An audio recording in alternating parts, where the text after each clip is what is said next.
Seperti jenguknya bukan satu orang sakit, 1000 orang sakit. Coba kalikan 70.000 kali 1000.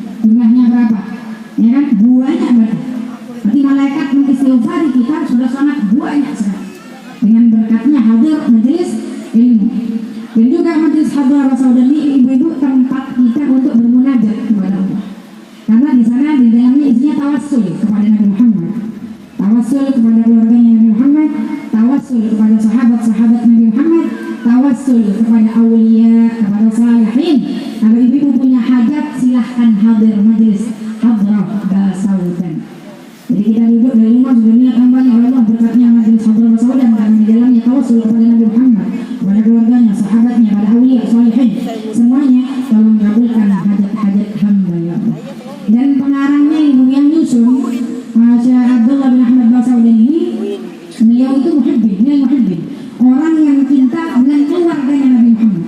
Jadi beliau dapat derajat tinggi di sisi Allah sampai jadi wali itu karena beliau seorang muhibbin yang cinta dengan keluarganya Nabi Muhammad sallallahu alaihi wasallam. Dan beliau belajarnya ke Habib Umar Al-Bar. Beliau dapat ini susunan tadi yaitu daripada Habib Umar Al-Bar. Jadi kalau kita hadir ke acara Hadrah Basaudan, insya Allah boleh sampai dikatakan dalam syairnya, man atagasit lil hadrah nala maqsudah bi'aunillah.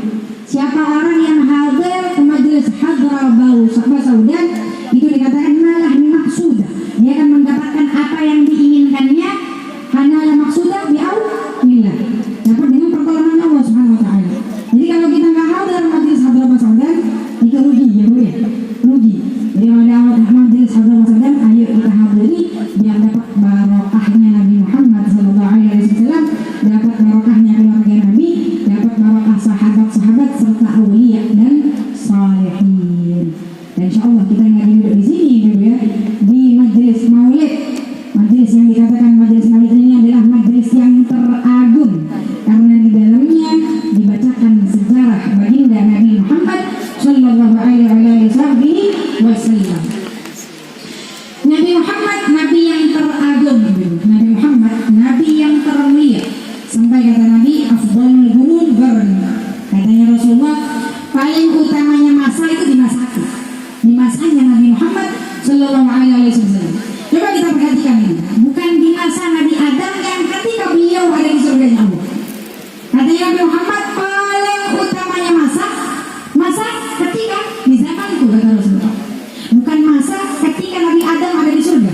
Padahal kalau mau dibilang paling afdalnya masa, saat itu Nabi Adam ada di surganya Allah. Tapi tidak.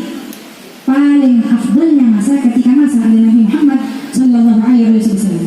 Tapi kita sekalipun tidak hidup di zaman Nabi Muhammad, tidak hidup di masa Nabi Muhammad, namun karena kita terus-terusan hadir maulid, baca burdah, ataupun baca hadrah Basaudan, baca bacaan yang nyambung kepada Rasulullah, insya Allah kita nilai orang yang cinta kepada baginda Nabi Muhammad sallallahu alaihi wasallam.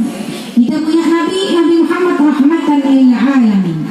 Nabi Muhammad dikatakan rahmat untuk seluruh alam semesta. Itu Nabi sallallahu alaihi wasallam. Bahkan ibu Nabi Muhammad dikatakan yu'atiful atfal kal walid lahum. Nabi Muhammad itu kalau ada anak kecil itu sayang. Nabi Muhammad itu sayang sama siapapun. Sama manusia kah, binatang kah, sayang Rasulullah. Sama siapa saja. Gak pernah pandang bulu. Mau si kaya, mau si miskin, mau si cantik, mau si ganteng, mau si indah, dan mau orang yang hebat ataupun tidak, orang yang sehat ataupun sakit, disayang semuanya oleh baginda Nabi Muhammad sallallahu alaihi wasallam. Dan beliau adalah nabi yang suka sama anak kecil.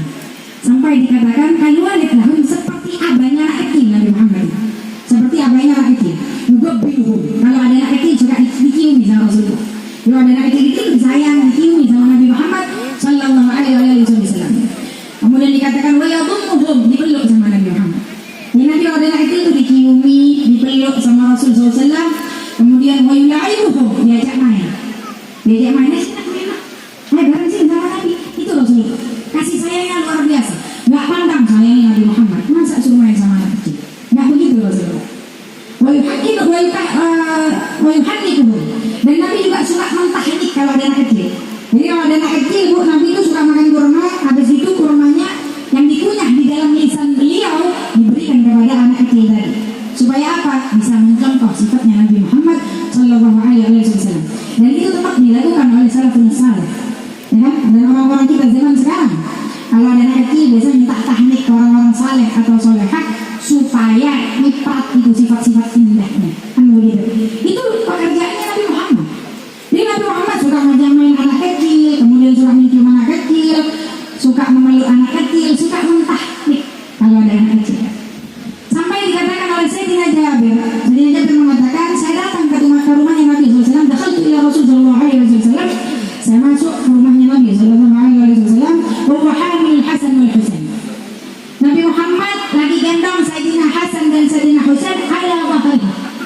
ditaruh di punggungnya nih orang dua. Wayam sini mah Nabi berjalan di atas keduanya tadi. Jadi keduanya ada di punggungnya Nabi jalan. Model onta-ontaan, coba lihat Rasulullah. Adakah dirinya kesombongan? Tidak. Adakah dibilang, oh enggak level saya, harus ingat saya seorang Nabi? Tidak. Itu cucu-cucunya pun ditaruh di atas punggung beliau. Ditaruh di atas punggung beliau, kemudian dua-duanya tuh naik di atas punggungnya Nabi Sallallahu Alaihi Wasallam.